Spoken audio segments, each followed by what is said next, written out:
Hello, my friends, and welcome back to Organically Fit. My name is Shannon. I am a health and nutrition coach bringing you information that you can use to live your most best and beautiful life. And today we're talking about how high blood pressure can affect your health. So recently, the American Heart Association has revised the guidelines which define what high blood pressure is. And unfortunately, though the redefinition of those guidelines has made almost half of this country, half of the United States, defined as having high blood pressure. And I don't even think that that is a true reflection of the amount of people that are walking around with high blood pressure, since most people, or I should say many people, don't even know that they have high blood pressure. So knowing you have high blood pressure with regular checkups with your doctor and knowing your risk factors are going to be at least two things that you need to be aware of so that you can manage your high blood pressure and decrease your risk for chronic diseases from having high blood pressure. So having high blood pressure does put you at a greater risk for things like stroke, heart attack, stiffening of your arteries, and kidney damage, which leads to kidney failure. So what is blood pressure?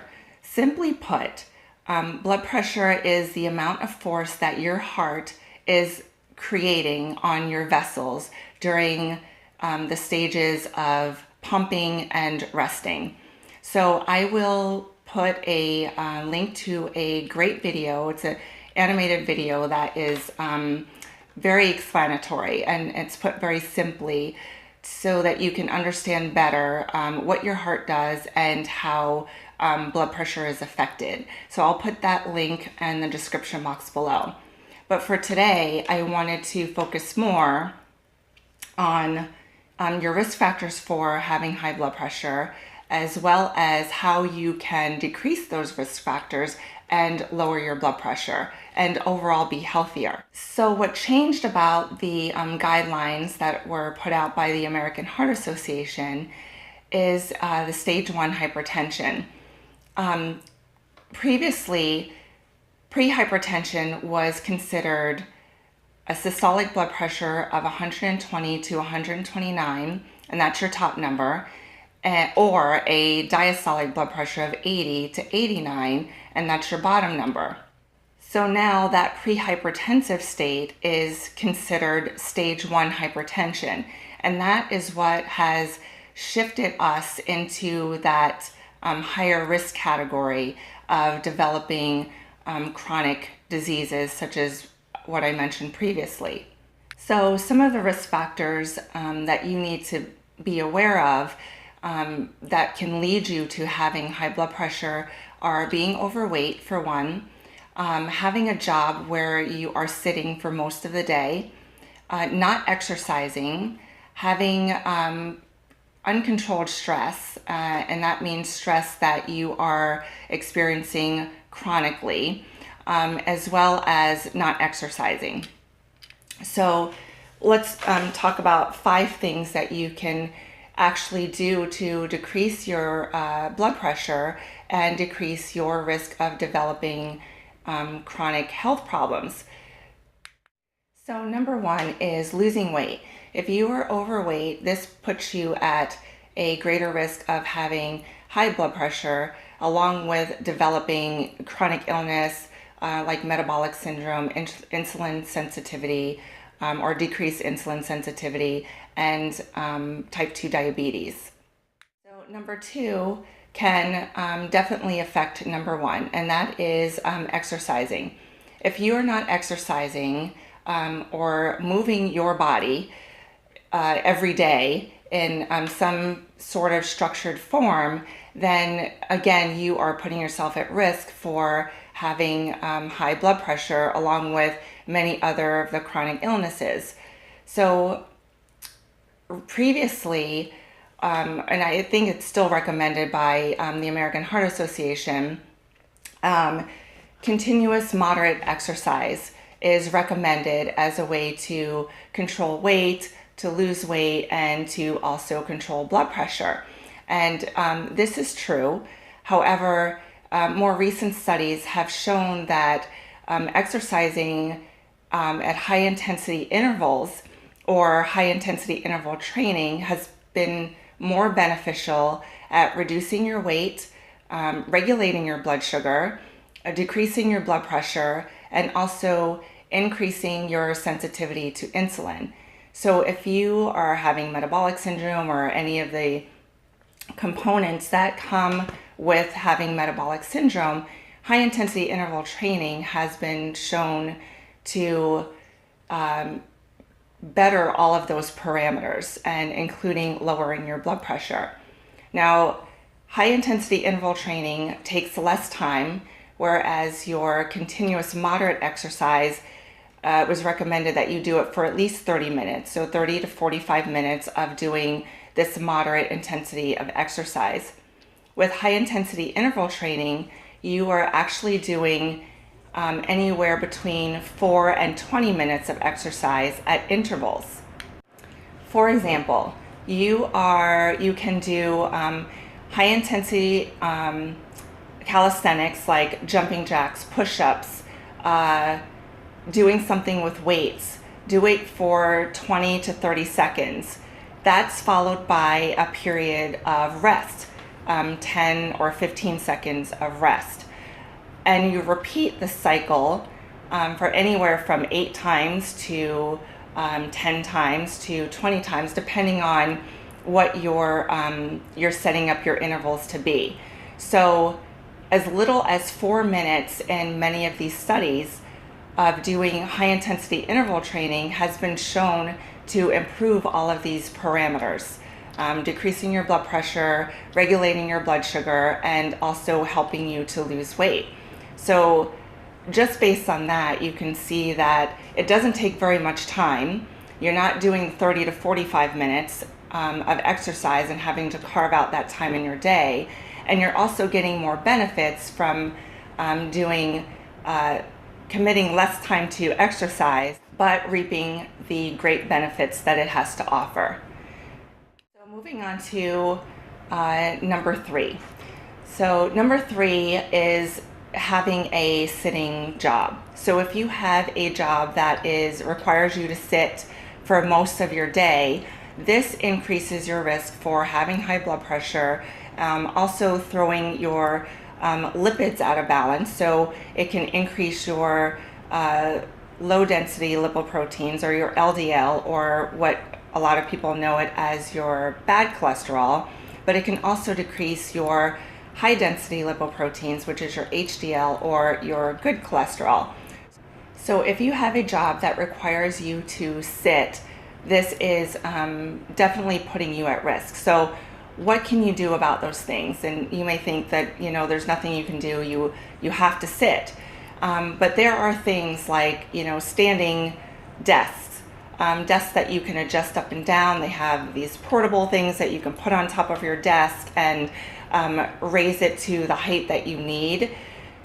So just going from a standing position, or I should say a sitting position, to a standing position is going to greatly decrease your risk. So consider getting something like that. They are very inexpensive. I've seen some online for less than $100, and they're portable. They fold, you can adjust them to your height. Other things that you can do during your day is to set a timer. We are all attached to our electronics.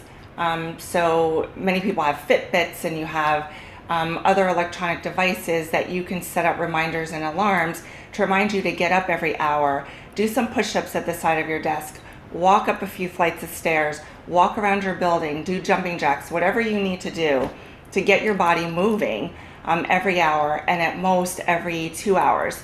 So this has been shown to kind of offset the detrimental impact that sitting has on your body. And incidentally, if you're thinking that you can sit all day and then just go to the gym, after work, that's actually been shown in studies to not be as beneficial, and you still have the effects of sitting all day. So going to the gym for 2 hours after you work does not offset the negative impact that sitting has had on you all day. So you're definitely better off either standing when you can and doing some, calisthenics and some movement throughout your day. So set those alarms, guys. Number 4, eating processed foods. Processed foods are definitely killing this country. We are a fast food society. We want everything fast. We want everything quick. And it's a lot of times easier to pick up food, especially if you have a job where you are in a car all the time, or you have a hard time getting away from your desk. It's easier to have food brought into you, to have food delivered, to go out and get something quick. But I'm telling you, that is killing you, and it's wreaking havoc on your health. You are better off, making your own food. Take leftovers from dinner for your lunch. Prepare them the night before. Get some quick things that you can make at home as opposed to, ordering foods out. So our processed foods, even the prepackaged foods that you get in the store, have a lot of additives. They have a lot of salt. They have a lot of sugar. And all of those things impact your blood pressure. Not to mention the additives and the preservatives and the other things that are, put into those foods. We don't know how those are affecting our bodies. So we want to make our food as wholesome and as natural as we possibly can. So do your very best to get those processed foods out. Take fruit, make a fruit salad, make a sandwich with some sprouted bread, or like I said, take some leftovers from dinner, but make sure you're getting, wholesome foods. Make a big salad and put it in your leftover chicken. There are so many videos online that you can look at to get some really, really good ideas as to how you can just eat better. So I'd really like you to put some thought into this and really think about being more conscious about what you're buying when you go to the supermarket and what you are putting in your body. Just get rid of the processed food, guys. All right, so the last thing is, number 5, is stress. Now, stress is a huge factor. Stress plays into so many of our health issues that we have today, and I've spoken about stress in a couple of my previous videos and some ways that you can actually manage your stress, do some things that can alleviate your stress. Now, stress in and of itself, in the acute form, is not bad. Stress actually helps us to adapt to situations, and sometimes it can help us think clearer and can motivate us. It also improves the function of our immune system. But when this is happening on a chronic basis, then stress can really be detrimental to our health. And one of those things is with raising our blood pressure to unhealthy levels. Really good beneficial things that you can do to manage your stress is one, exercise. So we're back to exercise again. That is a great stress buster. Laughing is awesome. So if you are, watch some comedies or watch, a funny movie, that will really help to alleviate your stress. Doing some meditation and yoga and some, gentle movement. Some people frown on meditation, but I'm telling you, there are more and more studies out there that have shown and proven how meditation can decrease your stress level and have a ton of other positive health benefits. Getting out into nature is another one. There's also studies to back that. Just being a part of nature, going for a walk after work or during lunchtime or in the morning, anytime that you can get out and listen to the birds or, walk by a lake, just take in your natural environment, whatever you have around you. That has been proven to decrease stress levels, decrease blood pressure, decrease anxiety, I did a previous video on Shinrin-yoku, which is forest bathing, so check that out, and I will put a link to that video in the description box as well. So guys, that is just 5 things that you can do to help to lower your blood pressure and just improve your overall health. Now, having high blood pressure leading to chronic illness really puts a burden on not just us as a person, because it, sets us up for, being on medication and losing time from work and just not feeling ourselves and being able to participate in family things and doing things with your family. But it also creates a burden on our society, on our health system. Our health system is clogged with chronic illness, things that can be managed in a more natural and wholesome way. And having this burden on our health system increases our healthcare costs, increases our insurance costs, not to mention the productivity time that is lost at work. So, and there's many other things that this impacts, but that's just a few that I can think of off the top of my head. So all in all, I really do believe that we all want to be healthy, we all want to be fit, we all want to live to the ripe old age of whatever you consider a ripe old age, but we want to get there with grace and with good health. You don't want to live to be a ripe old age and be in a nursing home or needing someone to care for you, or not being able to stand up straight or feed yourself or even take care of yourself. We want to be able to be at that age and live a vibrant life, and to be able to go for walks and go on trips and travel and spend time with our kids and our family.